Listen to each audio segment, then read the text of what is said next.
Kalamassery HMT കോളനിയിൽ pickup van നിയന്ത്രണം വിട്ട് മതിലിലിടിച്ച് ഒരാൾ മരിച്ചു. പിക്കപ്പ് വാനിലുണ്ടായിരുന്ന ആളാണ് മരിച്ചത്.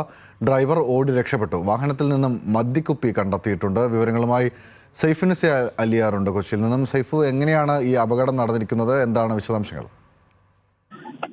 ഇന്നലെ രാത്രി 12 മണിയോടുകൂടിയാണ് ഈ അപകടം ഉണ്ടായത്. HMT കോളനിയിലേക്ക്, HMT മെഡിക്കൽ കോളേജ് റോഡിൽ നിന്നും HMT കോളനി ഭാഗത്തേക്ക് പോവുകയായിരുന്ന പിക്കപ്പ് വാനാണ് ഈ മതിലിൽ ഇടിച്ച് മറിഞ്ഞത്.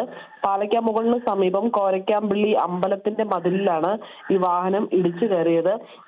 ചെറിയൊരു കവചിത വാഹനമാണ്. അത് ഇടിച്ച ഉടനെ തന്നെ മറിഞ്ഞു. അതിൽ ലോഡ് ഉണ്ടായിരുന്നില്ല. ഈ വാഹനത്തിന്റെ ഇടതുവശത്തിരുന്നയാളാണ് വാഹനത്തിൽ കുടുങ്ങിയത്.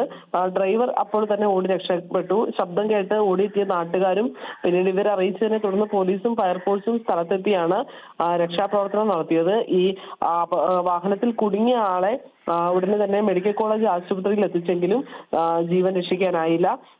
ഈ അമിത വേഗതയാണ് വാഹനത്തിന് അപകടം ഉണ്ടാക്കിയത് എന്നാണ് പോലീസിന്റെ നിഗമനം. ഒപ്പം തന്നെ മദ്യക്കുപ്പികൾ കണ്ടെത്തിയതായി നാട്ടുകാർ പറയുന്നുണ്ട്.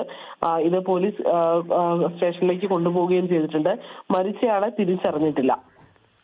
ശരി, സൈഫുനിസ അലിയാറാണ് വിവരങ്ങൾ നൽകിയത്.